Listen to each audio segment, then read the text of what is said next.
राधे राधे। ये पौष महीने की सफला एकादशी है। इस दिन भगवान नारायण की पूजा अर्चना धूप दीप नैवेद्य से करनी चाहिए और साथ में गुड़ और तिल का सागर लेना चाहिए। सागर मतलब तिल और गुड़ खाना जरूरी होता है और तिल और गुड़ का ही भोग लगाना चाहिए। जैसे तिल के साथ आप गुड़ की पट्टी बना लो, कुछ भी बना लो, उस तरीके से खाना चाहिए। और उसकी कहानी इस प्रकार है। युधिष्ठिर ने श्री कृष्ण से पूछा, भगवान पौष माह की श्री कृष्ण वाली एकादशी को किस नाम से जाना जाता है? उस दिन किस देवता की पूजा की जाती है? इसके व्रत की विधि क्या है?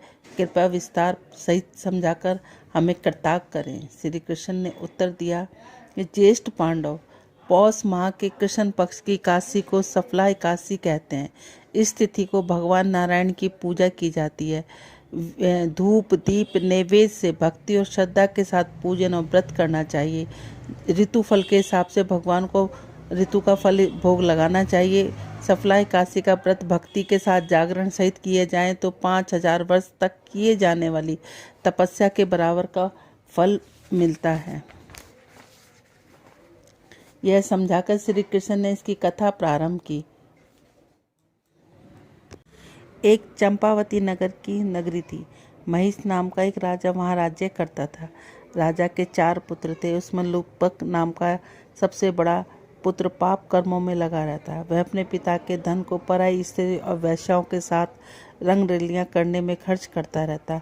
देवता ब्राह्मण भगवान के भक्तों की निंदा कर उन्हें कष्ट पहुंचाता रहता था। जब उसके इन कारनामों का पता उसके पिता को लगा तो उसे राज्य से बाहर निकाल दिया गया। जब उसने सबको त्याग दिया तो वह सोचने लगा कि अब मैं क्या करूं, कहाँ जाऊं। अंत में उसने अपने पिता की नगरी में चोरी करने का मन बना लिया।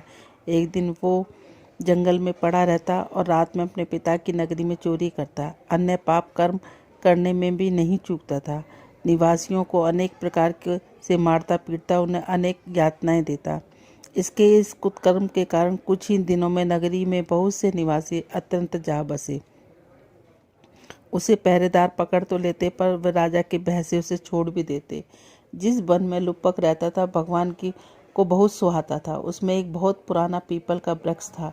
सब लोगों की मानता थी कि वह वन देवताओं को खेलने और मनोरंजन का स्थान है। लुपक पीपल के उसी पेड़ के नीचे रहता। पौष का महीना आया। कृष्ण पक्ष की 10वीं के दिन रात को ठंड के कारण वह मूर्छित हो गया, क्योंकि उसके पास कोई वस्त्र नहीं था। पौष माह की रात्रि अत्यंत ठंडी होती है। कड़ी ठंड होने के कारण उसके हाथ पांव अकड़ गए और वह पूरी रात जागता रहा। नींद आई ही नहीं। ज्यों-ज्यों करके रात बीती पर सूर्य भगवान के उदय होने पर भी उसे होश नहीं आया।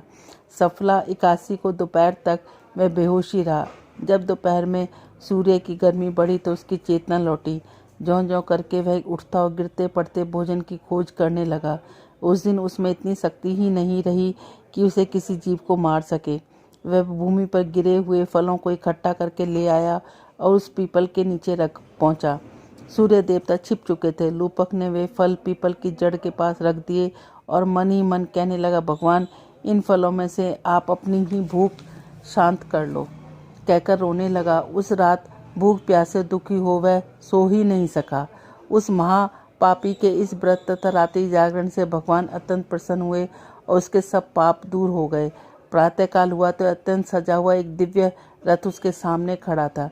उसे देखकर वह हक्का बक्का ठगा सा रह गया। तभी आकाशवाणी, राजकुमार, भगवान नारायण की कृपा से तेरे सब पाप कट गए हैं। मैं अपने पिता के पास जाकर राज्य प्राप्त कर ले। इस आकाशवाणी से लूपक बहुत प्रसन्न हुआ और भगवान की जय जयकार करने लगा। नारायण की जय बोलते हुए प्रभु के भेजे हुए सुंदर वस्त्रों को पहनने लगा।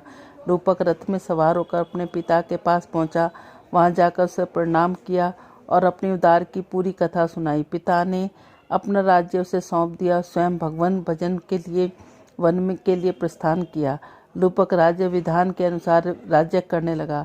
उसकी पत्नी पुत्र आदि सब नारायण के परम भक्त बन गए। वह वृद्ध हो गया तो वह भी अपने पुत्र को राज्य सौंपकर भगवान का चिंतन करने के लिए वन में चला गया। अंत में जब उसने इस नाश्वर शरीर को त्यागा तो भगवान के लोक में जाकर मोक्ष को प्राप्ति करी। बोलो एकादशी महात्म की जय। सफला एकादशी की जय। इस दिन रात्रि को जागरण में अगर पूरी रात भी ना जगो तो शाम के समय भगवान नारायण का थोड़ा सा भजन जरूर करना चाहिए। ओम नमो भगवते वासुदेवाय का जाप जरूर करना चाहिए। बोलो राधे राधे।